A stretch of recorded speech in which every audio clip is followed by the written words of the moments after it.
So, hello everyone, and welcome to today's Sutta class. We will start as usual with the Namo Tassa. Feel free to join in if you like. Namo Tassa Bhagavato Arahato Samma Sambuddhassa. Namo Tassa Bhagavato Arahato Samma Sambuddhassa. Namo Tassa Bhagavato Arahato Samma Sambuddhassa. Buddhang Dhammang Sanghang Namasami. So, welcome everyone to today's Sutta class. Today we are reading the Bāhitika Sutta, Majjhima Nikaya number 88. In English, it is called The Cloak by Bhikkhu Bodhi, or also translated as The Imported Cloth by Bhante Sujato. So, this is a very beautiful sutta. I think it is a conversation between the Venerable Ananda and King Pasenadi of Kosala. And of course, King Pasenadi of Kosala is here again, and I feel like in the last few weeks we have read a lot of suttas that feature King Pasenadi. That is not deliberate. I didn't choose it that way. It just happened. It's a coincidence. But anyway, here he is again. And I think this is a very beautiful sutta, also very relatable, because in this sutta, King Pasenadi comes to the Venerable Ananda, and King Pasenadi asks this question, whether or not it ever happens to the Buddha that he is criticized or blamed or censured by other people. So obviously, King Pasenadi, like so many of us, I think, has reflected on this issue, and obviously he likes to be liked by other people, loved by other people. He wants to have other people's approval, and he doesn't like to be criticized or blamed. And so obviously he has reflected on this issue, and he thought, well, there is the Buddha. He is fully enlightened. He is basically, he's perfect. He is the perfected one. So everybody should love him, and everybody should like him, and he should never be criticized. And then he comes to the Venerable Ananda and asks this question, whether or not people could potentially find fault with the Buddha or criticize him. And I think it's very interesting how Ananda replies to that. And I think this is also very relatable, of course, because I feel like so many of us want to have other people's approval, and we want to be liked by our friends and our social network. And of course, we don't like to be criticized. So I feel like this is a really, really beautiful and very interesting sutta. So without further ado, let's start reading. I have put a link in the live chat as usual to Bhante Sujato's translation if you want to read along. I will be reading from Bhikkhu Bodhi's translation. So, thus have I heard. On one occasion, the Blessed One was living at Savatthi, in Jeta's Grove, Anathapindika's park. Then, when it was morning, the Venerable Ananda dressed, and taking his bowl and outer robe, went into Savatthi for alms. When he had wandered for alms in Savatthi, and had returned from his alms round, after his meal, he went to the eastern park, to the palace of Migara's mother, for the day's abiding. So here we have the typical introduction of a sutta. They're all in Savatthi. Ananda has gone on alms round, and now he wants to spend the rest of the day in meditation in the monastery that was donated by the lay woman Visakha, also known as Migara's mother. And so now on that occasion, King Pasenadi of Kosala had mounted the elephant Ekapundarika and was riding out from Savatthi at midday. He saw the Venerable Ananda coming in the distance and asked the minister Sirivata, "That is the Venerable Ananda, is it not?" "Yes, sire, that is the Venerable Ananda." Then King Pasenadi of Kosala told a man, "Come, good man, go to the Venerable Ananda and pay homage in my name with your head at his feet, saying, 'Venerable Sir, King Pasenadi of Kosala pays homage with his head at the Venerable Ananda's feet.' Then say this: Venerable Sir, if the Venerable Ananda has no urgent business, perhaps the Venerable Ananda would wait a moment out of compassion. So here we have Ananda on the way to the park for his meditation, and he happens to come across King Pasenadi of Kosala, who is riding around on his elephant, and King Pasenadi recognizes Ananda, and he's very happy, and of course he is also very respectful. He pays respect and now wants to have a brief conversation with the Venerable Ananda. And here, of course, we can also see the status that monastics enjoyed, or spiritual seekers, renunciants in general, not only Buddhist monastics, but all kinds of spiritual practitioners enjoyed in the society of back in the day. And that even kings were highly respectful of them. They didn't belong to ordinary society. They were not subject of the king or subject to the king. So they were outside of ordinary society, and even the king would bow down to them and be very respectful to them. And we see that in other suttas as well, whether they are men or women, as long as they are spiritual practitioners, the kings would bow to them and would be very, very respectful and would support them in their spiritual practice, because that was seen as so special and that was regarded so highly that even kings would bow to them and pay homage to them.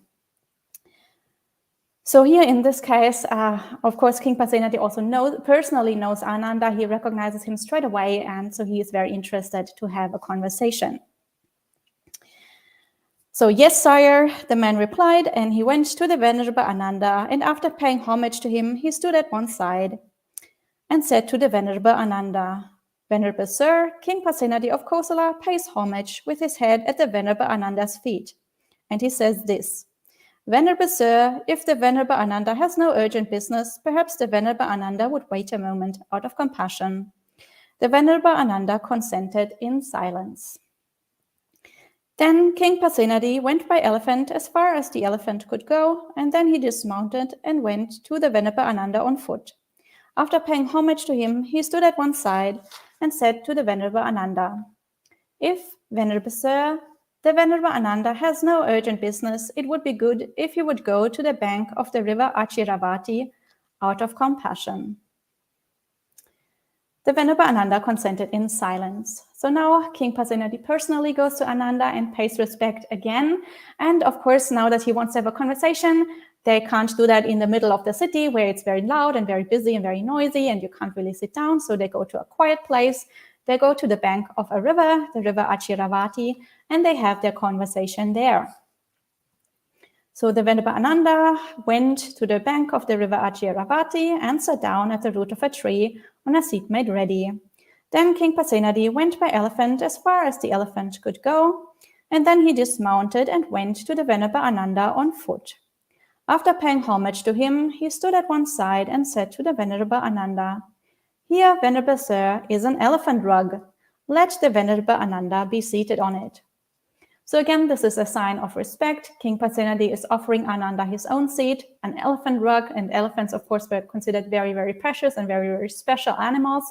So sitting on an elephant rug would have been like a very high honor, a very special kind of seat. And King Pasenadi is offering that to Ananda, but Ananda is not all that interested in it. And he says, There's no need, great king, sit down. I'm sitting on my own mat. And then King Pasenadi of Kosala sat down on a seat made ready and said, Venerable Ananda, would the Blessed One behave with the body in such a way that he could be censured by recluses and Brahmins? So now King Pasenadi opens the conversation with this question. And he asks, would the Buddha, who obviously is an arahant, he's fully enlightened, he is the perfected one, would he ever act in such a way that other people might find fault with him? And so the first thing that King Pasenadi is asking about the Buddha's behavior with the body, later on we will see he will ask the same question about his behavior by speech and his behavior with the mind. So he's asking this question, obviously. This is something that, as I mentioned before, seems to be very at the forefront of King Pasenadi's mind, something that he thinks about a lot, because obviously as the king, he has to govern like a huge, a large amount of people, and a large range of very different people, very different characters, people from all walks of life. And all of them have some kind of expectation towards him. He's a very, very public figure. So obviously for him, it's very easy to be criticized. He just has to interact with a lot of people. And for a king, obviously, it's important that he is liked by the people. So obviously, this is something that is important to King Pasenadi to think about how you can be agreeable to a lot of people. And if somebody who is perfected might still be criticized by people. And I think probably he expects Ananda to say, no, the Buddha is so perfect, he would never be criticized by anybody. But of course, this is not what the Venerable Ananda answers. So Ananda answers, Great King, the Blessed One would not behave with the body in such a way that he could be censored by wise recluses and Brahmins. And King Pasenadi asks, would the Blessed One Venerable Ananda behave with speech or behave with the mind in such a way that he could be censured by recluses and Brahmins? And Ananda says, Great King, the Blessed One would not behave with speech or behave with the mind in such a way that he could be censured by wise recluses and Brahmins. So King Pasenadi just asks if the Buddha could, in general, be criticized by just random people, random spiritual practitioners, recluses, and Brahmins. And Ananda says, well, if they are wise people, they would not criticize the Buddha. But of course, so Ananda makes this distinction between people who are wise and people who are stupid or who are unwise. And so for people who are wise, they know what is wholesome, they know what is unwholesome.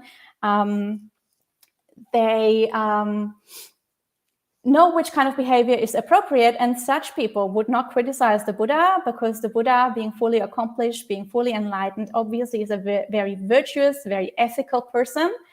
And so wise people would not criticize him. But stupid people or unwise people or foolish people might still criticize the Buddha, because such people cannot see what is, or cannot properly differentiate between what is wholesome, what is unwholesome, what is skillful, what is unskillful. And such people might still find fault, because they have obviously different expectations of what is appropriate behavior, or maybe their judgment might be clouded by greed, hatred, and delusion. So they think the Buddha should behave in a way that is pleasing to them, when obviously that would not be the most skillful kind of action in that particular situation. And so for that reason, it is said in so many suttas, it is very important that we associate with wise people, that we do not associate with foolish people, because, most of us, I think, are somewhat influenced by the people around us. We want to be liked by others. We don't want to be criticized all the time. We don't want people to nitpick on us. We don't want people to find fault with us all the time. So other people do have some kind of influence over our behavior in those cases. For some people more, for some people less. Some people are more independent than others. But for most people, unless they're fully enlightened, other people have some kind of influence over them, because we all live in social networks.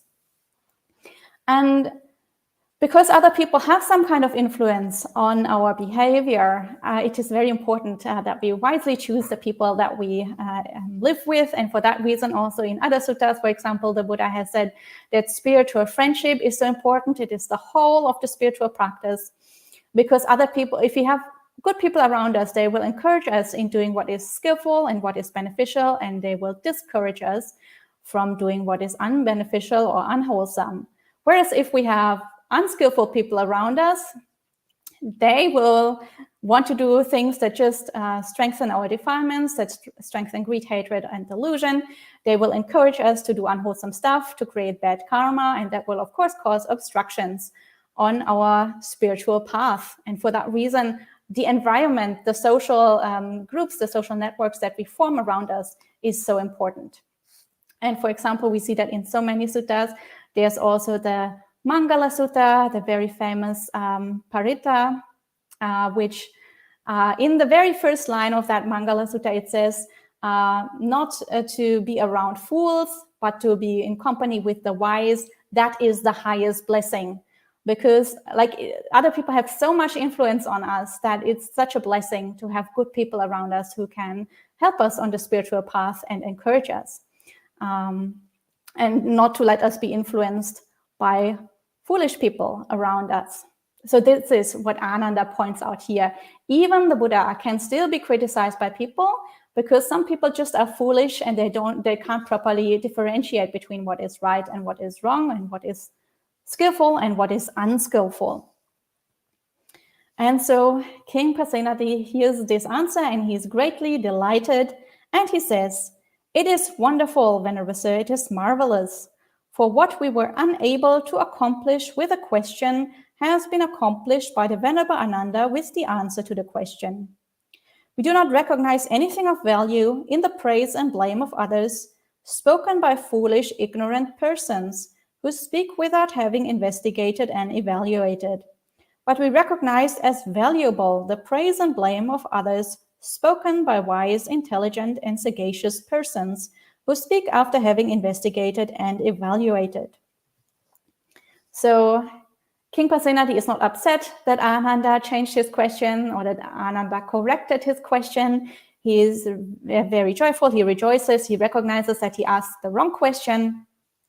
And he's very happy that Ananda answered the way he answered. And then now he also changed his own mind. Before that, he just wanted to have approval from other people in general. But now he recognizes that the praise and blame of people who are foolish is totally meaningless. So you should not run after approval from such people, because such people don't investigate a situation properly. They don't fully understand all the circumstances, so they cannot properly understand what is appropriate and what is wholesome to do there. Whereas people who are wise and intelligent, they investigate the situation, they properly understand what's going on, and so they can properly judge if a behavior was skillful or unskillful. And so their feedback is actually valuable. And we also see in the question that King Pasenadi asks first, he asks if the Buddha could ever be censored by recluses and Brahmins. King Pasenadi is worried about being criticized or being put down or other people finding fault with him. But now in this answer, he recognizes that both praise and blame from wise people can be helpful. So even if you get criticized by wise people, that is helpful, because now you know where your blind spot is, where your fault is, where something is that you could improve, where you're still under the sway of a defilement that you need to let go. So those wise people can actually help you find those blind spots and can help you to develop on the path. And of course, if they praise you, then you see there's something that is really wholesome and valuable, and something that you could strengthen and develop more. So whether they praise you or blame you, feedback from wise people is always good. So even if they criticize you, even that is valuable, even though it might at first be a little bit uncomfortable. So, and then King Pasenadi asks a further question, and he says, "Now, Venerable Ananda, what kind of bodily behavior is censured by wise recluses and Brahmins?" And so later on in the sutta, he will ask exactly the same question, or they will go through exactly the same question and answer for verbal behavior and mental behavior. So I'm just going to read all three together so that we don't have to go through all three of them like 3 times. So I'll include that all here. So Ananda answers, "Any bodily, verbal, or mental behavior that is unwholesome, great king." Now, Venerable Ananda, what kind of bodily, verbal, and mental behavior is unwholesome? Any behavior that is blameworthy, great king. Now, Venerable Ananda, what kind of behavior is blameworthy? Any behavior that brings affliction, great king. Now, Venerable Ananda, what kind of behavior brings affliction? Any behavior that has painful results, great king. Now, Venerable Ananda, what kind of behavior has painful results? Any bodily, verbal, or mental behavior, great king, that leads to one's own affliction, or to the affliction of others, or to the affliction of both, and on account of which unwholesome states increase, and wholesome states diminish. Such bodily behavior is censured by wise recluses and Brahmins, great king. So now King Pasenadi asks a bit more like a specific question. He wants to know exactly what kind of behavior would wise people praise or would wise people blame, especially what kind of behavior would they blame. And the answer, Ananda's answer, is quite interesting because he gives a list of various things that seem almost like synonyms. Behavior that is unwholesome, that is blameworthy, that brings affliction, that it has painful results, and so on. And so we see that Ananda doesn't give a very specific answer. So Ananda doesn't say, well, if you break the 5 precepts, for example, that would be unwholesome, or if, or he doesn't really point to any specific action as such. And at this point, we have to assume that this is fairly late in the Buddha's dispensation already. So King Pasenadi has been around Buddhists for quite a while. So King Pasenadi is probably quite familiar with the 5 precepts, the 8 precepts, and general Buddhist teachings. So Ananda maybe doesn't see a need to talk to him about the 5 precepts again, because King Pasenadi would be well acquainted with that already. And so Ananda answers on a different level. So Ananda doesn't just points out very specific kinds of behavior, but Ananda gives him the general principle, how you can evaluate any kind of action that maybe doesn't come under the umbrella of the 5 precepts. So of course, in daily life, there are many, many situations that don't really involve any of the 5 precepts, but still you might want to know, is that now wholesome or is it unwholesome? And so Ananda says, well, unwholesome or blameworthy means that it brings you suffering, it brings you painful results. And so you can reflect, does it bring suffering to myself? Does it bring suffering to others? Does it bring suffering to both? And also reflect like on the outside, what happens to me and to other people around me, or to any kind of being in samsara.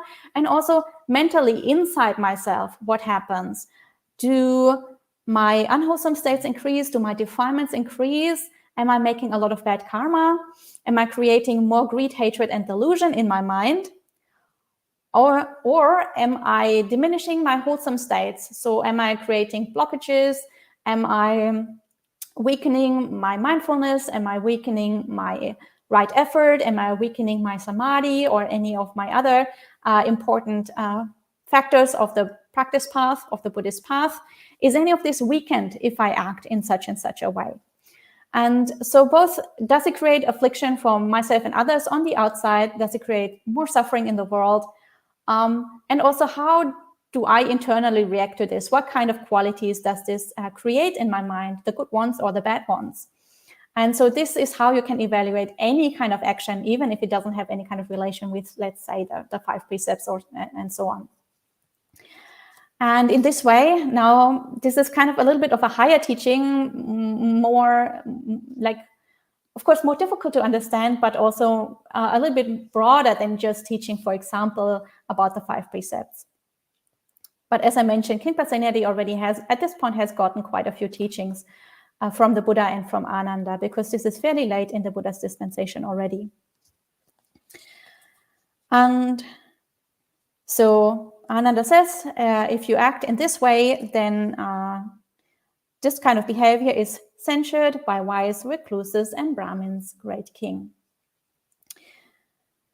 And then King Pasenadi asks a further question, and he says, now, Venerable Ananda, does the Blessed One praise only the abandoning of all unwholesome states? And Ananda says, the Tathagata, great king, has abandoned all unwholesome states, and he possesses wholesome states. So King Pasenadi is asking, well, does the Buddha only talk about all this? Does he just praise this abandoning of all unwholesome states? And Ananda says, well, no, the Buddha has actually put this into practice, and he has actually really, really abandoned all the unwholesome states, and he has developed all the wholesome states. So he's not only just randomly talking about this, he has actually like put it into practice. He's not just talking, he's actually walking the talk, he's actually doing what he's saying, and he has already finished all this work. So he knows that this works, and he knows that this has beneficial results. So he has actually accomplished everything that was to be accomplished. And now they have this exact same conversation in the opposite way, about behavior that is not censured by wise recluses and Brahmins. So we can go through this a little bit quicker, I think. And so King Pasenadi asks, now Venerable Ananda, what kind of bodily, verbal, or mental behavior is uncensured by wise recluses and Brahmins? And Ananda says, any bodily, verbal, or mental behavior that is blameless, great king. Now, Venerable Ananda, what kind of bodily, verbal, or mental behavior is blameless? Any behavior that does not bring affliction, great king. Now, Venerable Ananda, what kind of behavior does not bring affliction? Any behavior that has pleasant results, great king. Now, Venerable Ananda, what kind of behavior has pleasant results?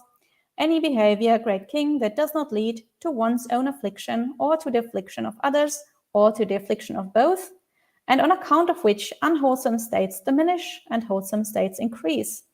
Such bodily, verbal, and mental behavior, great king, is uncensured by wise recluses and Brahmins. So again, we have the same kind of conversation. Again, Ananda starts talking about behavior that is wholesome, that is blameless, that does not lead to suffering, and that has pleasant results, and that also doesn't lead to suffering for oneself, for others, or for both, and also where our internal development is supported, where our unwholesome states, our defilements, our greed, hatred, and delusion diminish, and where all our wholesome qualities start to grow and start to develop, or even come to full fruition, come to full completion. And that, of course, is the behavior that is praised or uncensured by wise recluses and Brahmins. And I think it's fairly easy to understand. One point that I wanted to point out is that Ananda says, well, any behavior that is wholesome and that is blameless also has pleasant results. And of course, when we talk about those pleasant results, then we have to be clear what that means. So for example, we could think if we just, let's say, eat an ice cream, then that has pleasant results because it's sweet and it tastes nice and we feel happy. But that's not what is meant here, because obviously if we eat an ice cream with attachment, then that could strengthen our greed. And in the long run, that would obviously, that like short term, obviously that has a pleasant result because it tastes nice. But in the long term, it leads to our affliction because it has strengthened our greed, our attachment, and that has created delusion in our mind, and it has strengthened unwholesome states and has weakened our wholesome states of contentment, of renunciation, and so on. And of course, we could, for example, even take this to the next level. We could steal someone else's ice cream. We could even break the second precept, and we have stolen something. And of course, now we are happy because we have this item, we have this nice ice cream or whatever we have stolen. And we feel like this has led to pleasant results. But of course, that is just delusion speaking. And again, in the long run, that was really bad karma, and that would lead really to our affliction. And even in the short term, it has led to the affliction of others because that other person now no longer has that item and is obviously quite upset about that. So when Ananda talks about pleasant results, he means like we have to take a long-term perspective. We really have to see what are the consequences of that action, and does it actually have long-term pleasant effects, or is it just a short-term like dopamine hit because we have this pleasant ice cream, and in the long term it will actually lead to suffering. So that kind of thing would not be included in what Ananda here calls wholesome or blameless, even though it like may have a little bit of a pleasant result for a brief moment. So that's not what is meant here, obviously. So still the qualifications apply, or the conditions apply, that it shouldn't lead to one's own affliction or the affliction of others, and it needs to increase our wholesome qualities and diminish our unwholesome qualities. So, and then King Pasenadi again asks the similar question to what he asked before, and he says, now Venerable Ananda, does the Blessed One praise only the undertaking of all wholesome states? And Ananda says, the Tathagata, great king, has abandoned all unwholesome states and possesses wholesome states. So again, King Pasenadi asks, does the Buddha only talk about this? And Ananda says, well, no, he doesn't only talk about this. He has actually accomplished this, like fully accomplished this. And he has totally and completely abandoned all unwholesome states, and he fully possesses all wholesome states. So again, he's putting into practice what he is teaching. And for that reason, again, wise people would praise him and would not censure him, because he has actually done what he talks about. And now King Pasenadi is really, really happy and rejoices in this conversation. And he says, it is wonderful, Venerable Sir.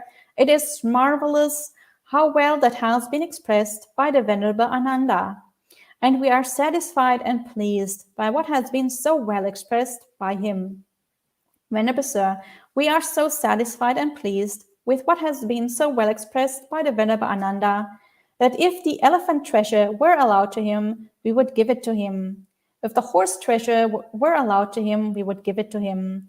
If the boon of a village were allowed to him, we would give it to him. But we know, Venerable Sir, that these are not allowable for the Venerable Ananda.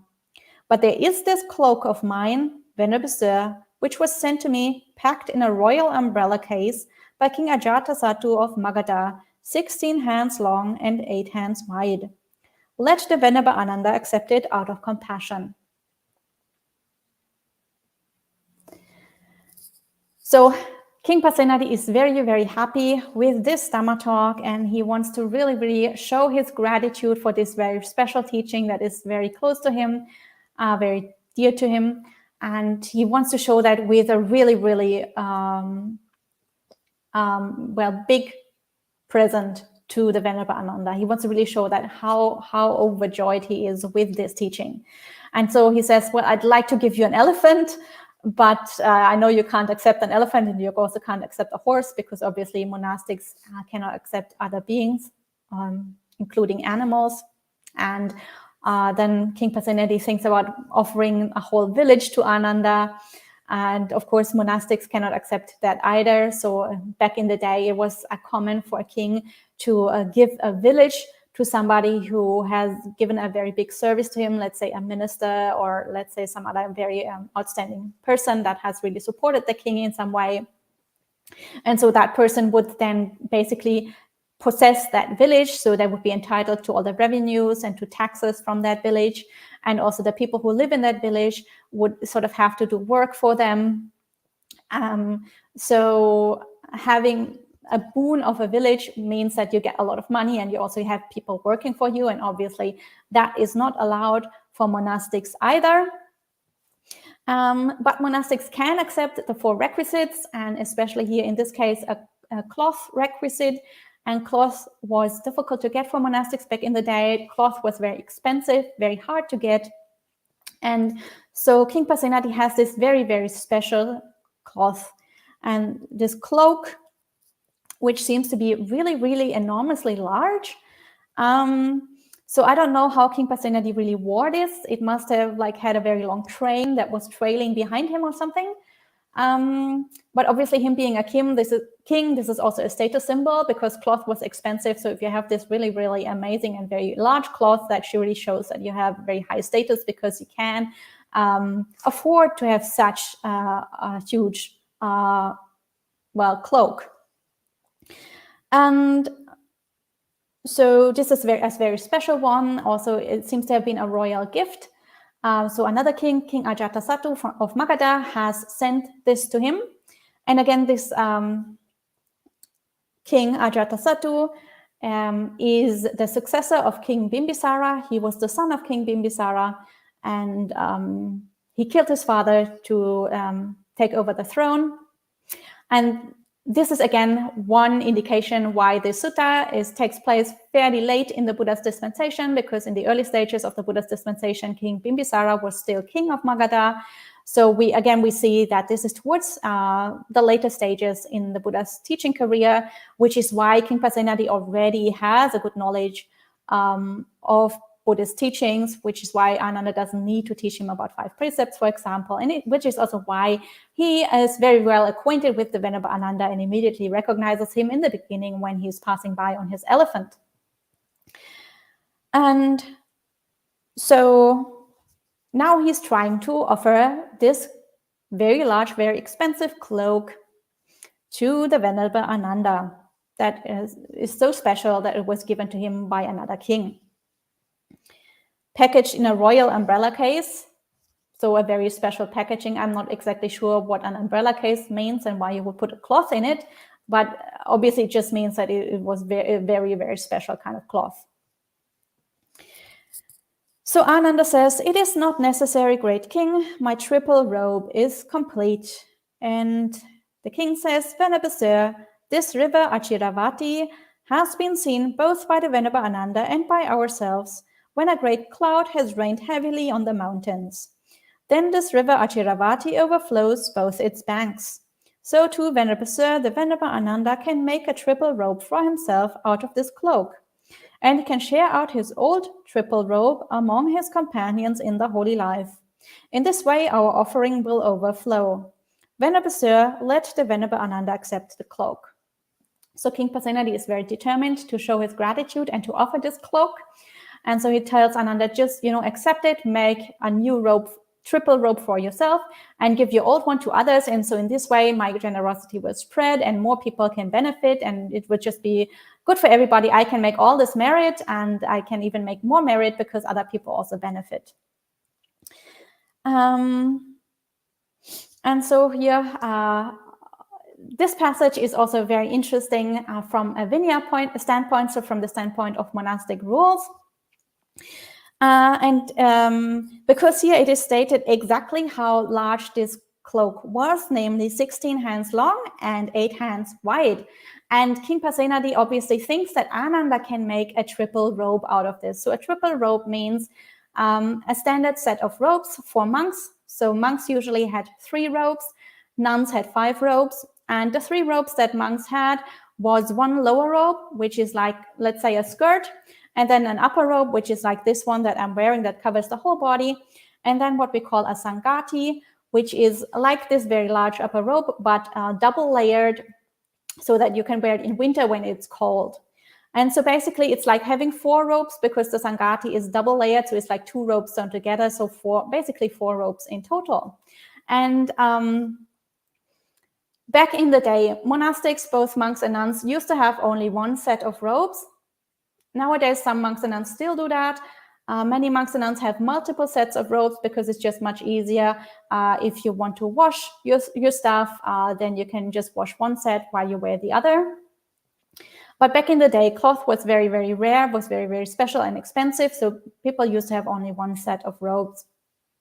And for that reason, Ananda says, I already have a set, so I actually don't need another one. But here we see King Pasenadi thinks that this very large cloak of his, which is 16 by 8 hands long and wide, is sufficient for making a whole set of 4 robes for a monastic, or of 3 robes, one of them being double, for a monastic. And in the Vinaya, we also have the sizes of those robes, and the maximum size that a robe can be is 9 by 6. So if you make 4 robes that are 9 by 6, obviously, that would be much, much larger than this 16 by 8 here. So this really shows us that it's very, very likely that in the Buddha's day, monastics had robes that were much smaller than what we, like the Theravada robes, what we wear today.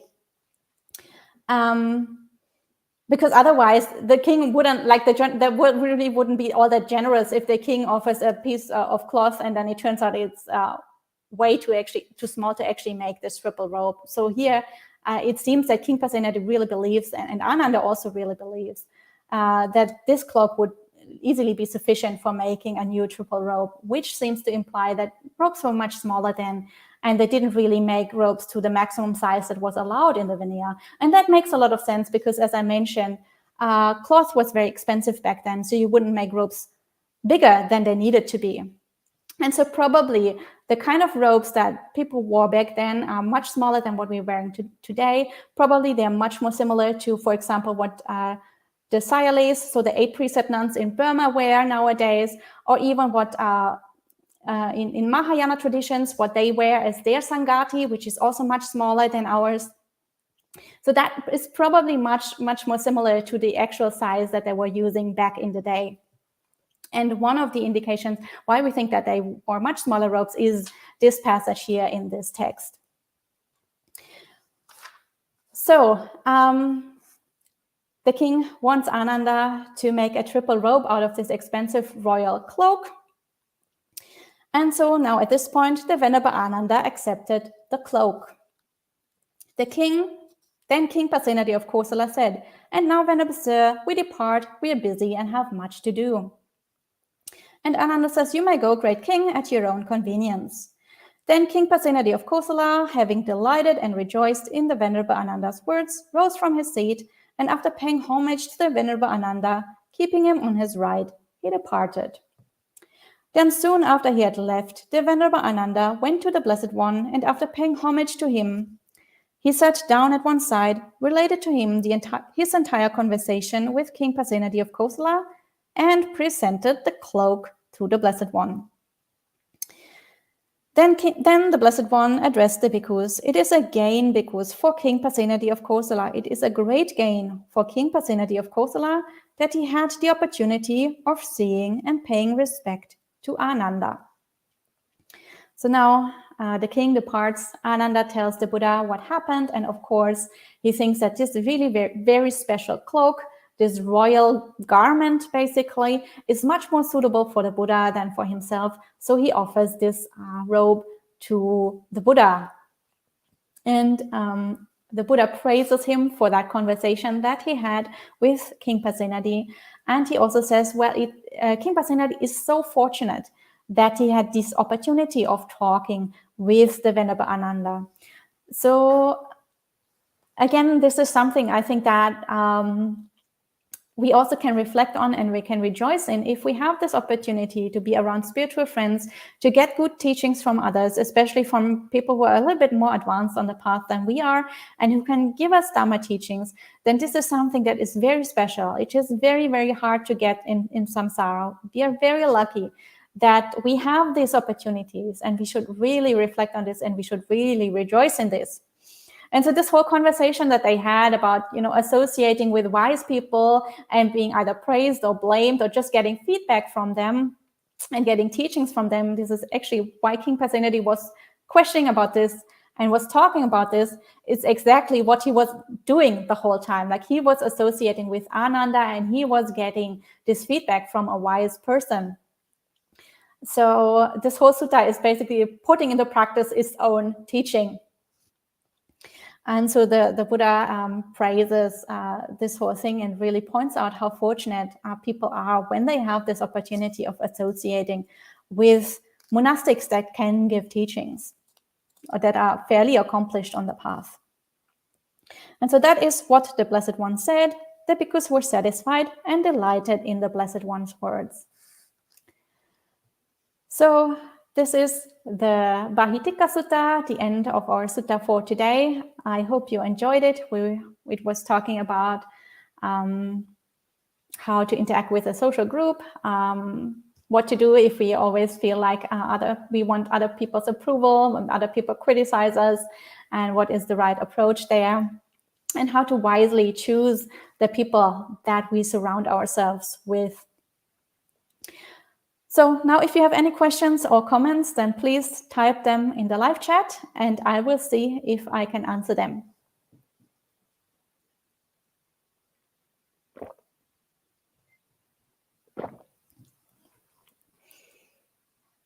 So let's have a look.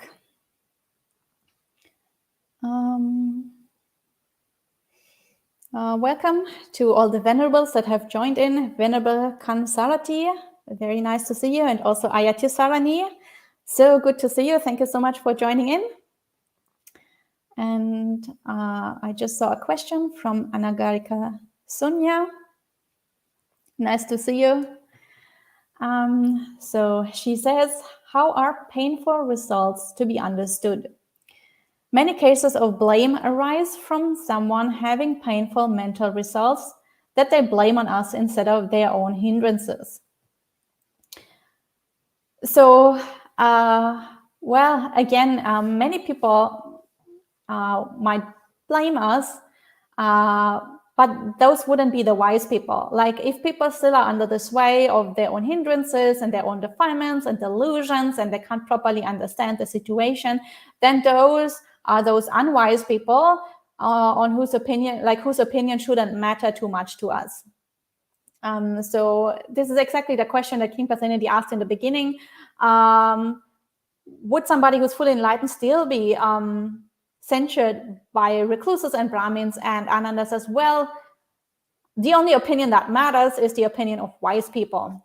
So if people are still under this sway of delusions, then they wouldn't count as wise people. So if we are blind by such people, then we shouldn't pay too much attention to that. But of course, criticism in general is unpleasant. And so when we have to hear that, we might still suffer from that if we are not fully enlightened, or at least anagamis. We might still suffer from that because we don't like to hear unpleasant words. But if we have enough wisdom, then we can reflect on is this actually true? And are these actually wise people? And should I actually listen to what they have to say? And is this helpful to me? And generally, is it helpful for me to be around such people? Is it helpful to me to be influenced by such people? And if we see that they are not particularly skillful, then we shouldn't let ourselves be influenced by them, because that will just drag us down. And if we are too much influenced by such people, then of course they will encourage us in doing unwholesome stuff, and they will discourage us from doing wholesome stuff, and that would just create a huge barrier to our practice. And for that reason, well, the Buddha says, surround yourself with good people and spiritual, like friends and so on. And it is a huge blessing if you're not surrounded by foolish people. And Sud says, dear Ayya, was King Pasenadi a very advanced spiritual practitioner? Is there any indication of him attaining any spiritual attainments? So no, King Pasenadi was somebody who was interested in the Buddha's teaching. He was very respectful to the Buddha, but he did not attain any kind of higher attainment. So unlike, for example, King Bimbisara, who became a stream enterer, King Pasenadi was always just an ordinary lay follower, and he enjoyed having conversations with the Buddha. But he did not actually have any higher kinds of attainments.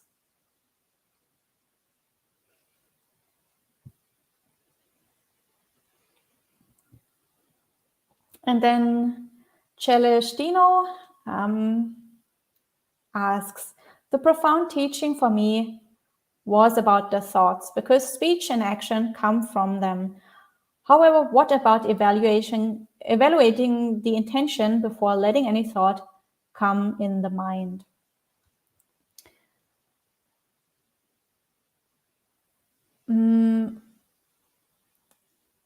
So I'm not sure if I understand the question correctly. I agree with you that thoughts basically are the forerunner of our speech and our action. So obviously, if we only have wholesome thoughts, then all our speech and all our action will also be wholesome. I think it's really, really difficult to evaluate the intention before we let any thoughts arise, because you need to have a very high level of mindfulness and very high level of samadhi to really control your thoughts all the time, for your entire life, 24/7, the whole time. So, of course, if you can do that, then that is great. And then you should evaluate the intention. And then if your intention is wholesome, then obviously all thoughts that will arise from that would also be wholesome, and all bodily and verbal actions would also be wholesome. If the other way, like if the intention would be unwholesome, then everything that follows from that would also be unwholesome. So if you can evaluate that, that's great. It's just a really, really high bar, and most people probably won't be up to that. So like at whatever stage in the process, you can take note of what you're doing, even if the thought has already arisen. So let's say an unwholesome thought has already arisen. At least notice it at that point, and then stop yourself before you start acting on it with your speech or with your actions. Or if you're in the middle of an action and only then you become mindful that this is unwholesome, then just stop right there. Whenever you notice, just stop right there. Or if even in the middle of speech, you notice like this isn't really wholesome speech, then, just stop talking and try to do better next time. Yeah, if you can evaluate the intention, that's great. If not, then just evaluate whatever action by body, speech, and mind you're doing at the time that you're doing it, and then stop it if it's unwholesome, or practice it more if it is wholesome. So, we have a lot of comments today. Let's go a little bit quicker. So Charles Lee asks, I was raised by constantly criticizing parents and have fear of criticism that leads to avoiding conversation. How can I work with this habit pattern to be less fearful and less sensitive of criticism? So I totally relate, and I think a lot of people relate. And so the most important thing is to understand that basically this fear is an unwholesome habit pattern that you have generated because of the conditioning that you were given. So again, because you were surrounded by unskillful people, by so-called foolish people in the framework of this sutta, you have created foolish mental patterns because that is what the people who you were surrounded with. So you have to undo this conditioning and try to surround yourself with helpful spiritual practitioners. Of course, that is difficult if you're afraid of other people. So you have to go slowly. You can't expect a miracle. This is something that probably you will have to work with over a lengthy period of time. So it's not going to be resolved within a few days or a few weeks. And one other thing that is really, really important in this kind of situation is to practice self-metta, to basically counteract this inner voice that criticizes and puts you down all the time. There is another voice that you cultivate that elevates you, that loves you unconditionally, that just wishes the best for you, that wishes your success. So really practicing the self-metta is very important to be able to overcome this unwholesome conditioning of self-criticism the whole time. And as you practice self-metta, you become more self-confident because you feel better within yourself. You have more self-esteem for yourself. And as you develop more self-esteem, other people's opinions won't matter that much to you anymore. So so you don't have that much fear anymore, and you will naturally become less sensitive of criticism over time. But this is really a journey, and it really takes time. But also understand that many other people are the same as you. And so I think a lot of people can relate to that. And hopefully, as spiritual practitioners, we try to practice metta towards each other as best as we can. Obviously, other people also aren't perfect, so unpleasant things might still happen. But generally, in spiritual communities, people try to be friendly.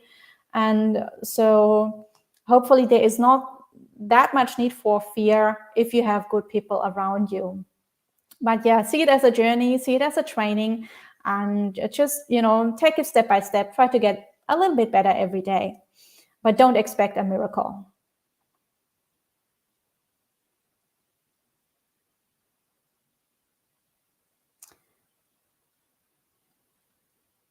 And Buddha Ruchi says, that's a discussion about modern interpretation and adjustment regarding the robes. Adjust the Vinaya. If monastics can have more than one robe now, why not handle money, cook, etc.? Or did I miss a point? So, no, nobody has changed the Vinaya in regard to the robes. So basically, monastics have one set of robes that is called the official set of robes, and then we have what is called miscellaneous cloth. So any additional cloth requisites, like an extra lower robe or something, would not be an official robe, but it would just be called miscellaneous cloth. And that is allowed in the Vinaya. So it's not that people don't follow Vinaya, it's just that they have added a lot of extra cloth pieces, which is allowed in the Vinaya. And it's not really a modern interpretation or a modern adjustment. This is something that we see happening very early on in the Buddhist dispensation as cloth became more plentiful, probably, and also as the Sangha became more famous and more well supported. This happened probably quite early on after the Buddha's passing. Let's say in the first 100 or 200 years, we see these things coming up in the Vinaya. So even in fairly early Vinaya texts, even though they don't quite go back to the Buddha's time probably, but very, very early texts, people already, like monastics already have more than one set of robes. So this isn't totally modern. And then by the time of the commentaries, the robes have already gotten really, really large. So it's not really modern. This has happened throughout Buddhist history. And as I mentioned, this is sort of allowed in the Vinaya because it's called extra cloth requisites or miscellaneous cloth. And nobody has really redefined the money rules in that way. Like the money rules are quite clear. You cannot handle money, which doesn't mean that all the monastics don't handle money. Like most monastics do actually handle money nowadays. The ones that do not handle money are very few and far between. But everybody agrees that this is not according to Vinaya. People just say, well, in modern times, it's not really practical. And also many monastics do cook. So yeah, but the thing, like, it's different because the Vinaya is very clear on handling money, but on the cloth requisites, there is a lot of leeway. It's just interesting to see how things that were done in the Buddha's time, and some people really like to go back and do things exactly the way it was done in the Buddha's time. So there are a lot of monastics, and I myself have lived with communities that were experimenting with other robe sizes. I have lived in communities where robes were much, much smaller than what we have now. And that does have advantages and disadvantages. One advantage, for example, is that, of course, you need a lot less cloth. It's much easier to sew if you're making robes. Also, usually in such communities, when they live very simply because they want to live the way the Buddha lived, they don't have washing machines, so you have to wash by hand. And obviously, it's much easier to wash a small robe than a robe that is like twice the size of a bed sheet by hand, because that's just really large and it's really difficult to handle and very difficult to dry. So a lot of monastics are experimenting with these kind of things. And I think it's valid. Like, I think it's very interesting. And not everybody has to do things the same way.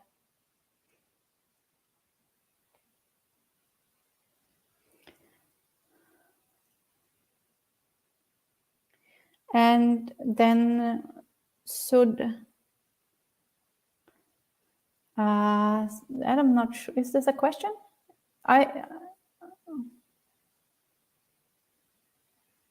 If a thought of, let's say, anger or frustration arises, but you don't act on it, whether verbally or otherwise, would that create unwholesome results?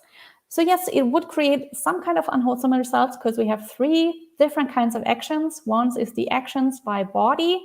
Those create strong karma. Then we have actions by speech. Those also create karma.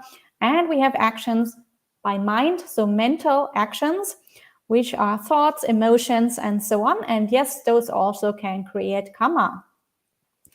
So they create karma because if you have anger in your mind, that strengthens your unwholesome tendency of anger. So your hindrances increase, your delusion increases, your hatred increases. And so all these unwholesome states increase, and that's obviously, that is bad karma, because that will block you, or that will create some kind of impediment for your progress on the spiritual path.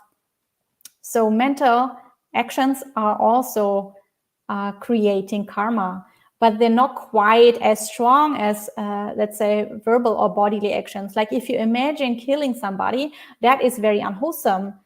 But if you actually kill somebody, like in real life, that is obviously much, much more unwholesome than just thinking about it. So I think that seems to have been the last question for today. So thank you very much for joining in. I hope you enjoyed this talk. I hope it was beneficial for you. And for Somebody posted a very long comment or question. Let's just briefly have a look before we finish. Intentions from body like pains, scratching, and so on are easier to evaluate because the thinking process is stopped at the perception level. While living in the Dhamma does not allow any unwholesome action, however, the speech process is too fast and is very hard for me to handle in the right way at the moment on the evaluation and discernment basis. Okay, so it seems like you're doing some vipassana practice and you seem to be knowing what you're doing. So if that is beneficial to you, then that's great, and keep on practicing that way. Wonderful. And for today, we will finish as usual with 3 sadhus. Feel free to join if you like. Sadhu, sadhu, sadhu. Have a great rest of the day and have a great week. And I will see you all next Tuesday.